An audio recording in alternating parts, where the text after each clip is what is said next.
अस्सलाम वालेकुम and welcome to our channel. Last video में हमने वर्चुअलाइजेशन के बारे में देखा था कि वर्चुअलाइजेशन क्या होती है। इस वीडियो में हम लोग वर्चुअल बॉक्स को डाउनलोड करेंगे और उसमें यूबुंटू की मशीन क्रिएट करके यूबुंटू को इंस्टॉल करेंगे। तो चलें स्टार्ट करते हैं। इसके लिए आपने अपने ब्राउज़र में आ जाना है और यहाँ पे आपने वर्चुअल बॉक्स लिखना है और एंटर कर देना है। यहाँ पे ओरेकल की साइट फर्स्ट जो लिंक है उस पे आपने क्लिक करना है और यहाँ पे आपको डाउनलोड का बटन नज़र आ रहा होगा, इस पे आपने क्लिक कर देना है। आपके लेफ्ट साइड पे आ रहा है जो भी आपका ऑपरेटिंग सिस्टम है, मैक है, लिनक्स है या विंडोज़ है, उसका सॉफ्टवेयर यहाँ से आपने उसका पैकेज डाउनलोड कर लेना है। मेरी यहाँ पे क्योंकि विंडो है, मैं ये विंडोज़ है उस पे क्लिक करूँगा। ये आप देख सकते हैं यहाँ पे डाउनलोड होना स्टार्ट हो गया है। इसी तरह ही आपके राइट साइड पे आप देख रहे होंगे कि वर्चुअल बॉक्स एक्सटेंशन पैक, यहाँ पे एक्सेप्ट एंड डाउनलोड पे क्लिक करके आपने ये भी डाउनलोड कर लें। ये दोनों सॉफ्टवेयर्स आपने डाउनलोड कर लेने हैं। अब जब आपके पास डाउनलोड हो जाएँगे, क्योंकि मेरे पास ऑलरेडी डाउनलोड है इसलिए मैंने यहाँ पे कैंसल कर दिए हैं। आपने उसको ओपन कर लेना है और यहाँ पे आपने जहाँ पे वो सॉफ्टवेयर डाउनलोड किया है वहाँ आके उस पे डबल क्लिक करके उसको इंस्टॉल कर लेना है।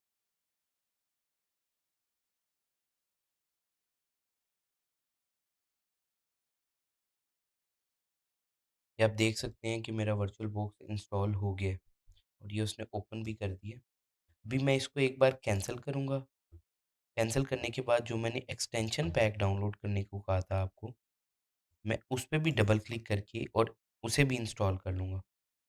यहाँ पे रीइंस्टॉल पे आपने क्लिक करना है, नीचे आके आई एग्री करना है, उसको भी एक्सटेंशन को भी इंस्टॉल कर लेंगे। अब आपका वर्चुअल बॉक्स इंस्टॉल है और ये इस तरह से दिखता है। तो आपने यहाँ पे जो मशीन क्रिएट करनी है उसके लिए यहाँ पे न्यू पे क्लिक करना है। न्यू पे क्लिक करने के बाद अब यहाँ पे आपने अपनी मशीन का नाम दे देना है। जैसे मैं यहाँ पे युबुंटू दे देता हूँ। अच्छा, एक चीज़ आपने अपने ब्राउज़र पे आके यहाँ पे युबुंटू आईएसओ लिखना है और एंटर कर देना है। तो यहाँ पे ये जो फर्स्ट ऑप्शन आएगी, इस पे आपने क्लिक करना है। यहाँ पे आपने सर्वर पे आ जाना है और सर्वर पे आने के बाद ये डाउनलोड का एक बटन आ रहा होगा, इस पे आपने क्लिक करके डाउनलोड स्टार्ट हो जाएगी। ये आप देख सकते हैं, एक आईएसओ इमेज स्टार्ट हो गई है। जैसे विंडो इंस्टॉल करने के लिए एक आईएसओ इमेज होती है, इसी तरह यूबुंटू को इंस्टॉल करने के लिए भी एक आईएसओ इमेज होती है। तो ये डाउनलोड स्टार्ट हो गई है। ये आपने अपने पास डाउनलोड कर लेनी है क्योंकि ये भी मेरे पास डाउनलोडेड है। मैं इसको भी यहाँ से पॉज़ कर देता हूँ और मैं अपनी वर्चुअल बॉक्स में आ जाता हूँ। यहाँ पे आपने न्यू पे क्लिक करना है और न्यू पे क्लिक करने के बाद यहाँ आपने जो आप मशीन का नाम रखना चाहते हो वो देना है। वो देने के बाद आपने यहाँ से आईएसओ इमेज सेलेक्ट कर लेनी है।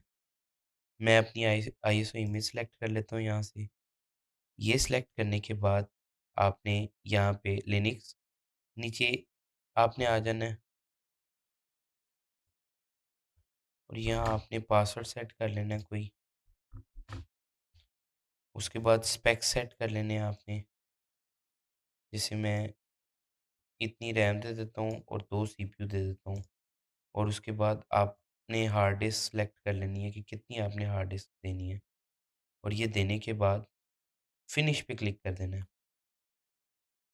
अब यहाँ पे ऑटोमेटिकली मशीन स्टार्ट हो जाएगी। अगर स्टार्ट ना हुई होती तो आपने यहाँ क्लिक करके ये स्टार्ट का बटन, ये ग्रीन बटन यहाँ पे शो हो रहा होता है, उस पे आपने क्लिक करना है तो आपकी मशीन स्टार्ट हो जाएगी। ये मेरी मशीन स्टार्ट हो गई है। यहाँ पे मैं एंटर कर देता हूँ।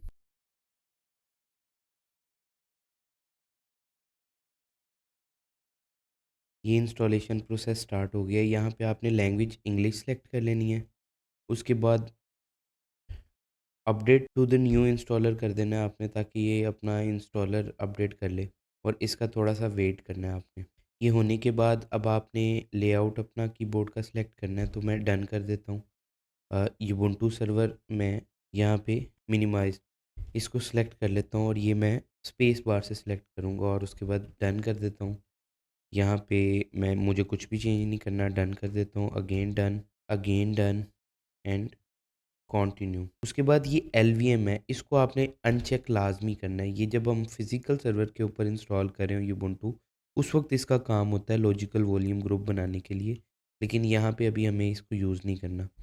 डन कर देता हूँ, अगेन डन एंड कंटिन्यू। यहाँ पे आपने अपना नाम वगैरह सेट कर लेना है। ये करने के बाद डन कर लेना है, कंटिन्यू करना है आपने और यहाँ पे ये ओपन एसएसएच को चेक कर लेना है स्पेस से एंड उसके बाद डन एंड कंटिन्यू। ये अब इंस्टॉलेशन स्टार्ट होगी है।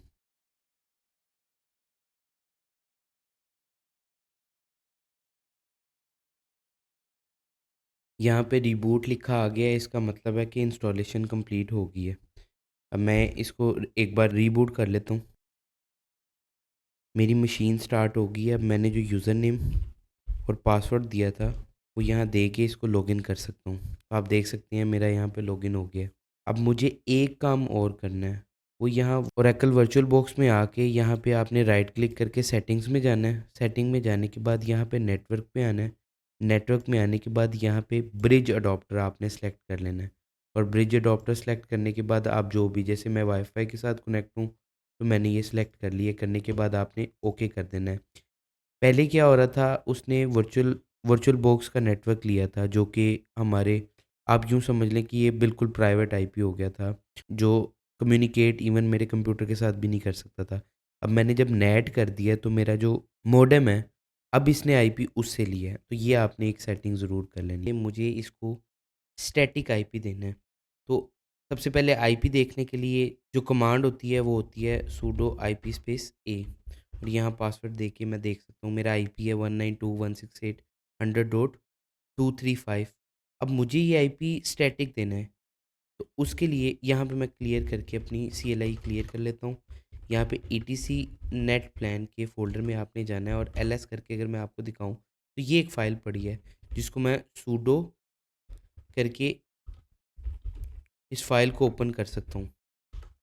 यहाँ मैंने इस फ़ाइल को ओपन किया तो आप देख सकते हैं यहाँ पे DHCP सिलेक्ट है। अब मैं विम एडिटर के थ्रू आई लिख के इंसर्ट कर सकता हूँ, तो मैं DHCP नो कर देता हूँ और उसके बाद यहाँ पे मैं अपना IP एड्रेस दे दूँगा। उसके बाद यहाँ पे मैं नेम सर्वर्स बता दूँगा। Name servers means DNS। तो DNS के एड्रेसेस क्या हैं, वो अगेन वैसे ही जैसे मैंने IP एड्रेस दिया है 192.168.100.1, ये मेरा एक DNS है और दूसरा मैं गूगल DNS भी ऐड कर लेता हूँ 8.8.8.8।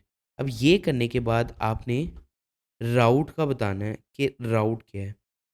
तो राउट्स मेरे क्या हैं, मैं चाहता हूँ कि जो डिफ़ॉल्ट है वो वाया मेरे मॉडेम से हों। तो ये मैंने फ़ाइल लिख ली है। अब इसको मैं सेव कर लेता हूँ। सेव करने के बाद यहाँ पे मैं स्क्रीन क्लियर करता हूँ।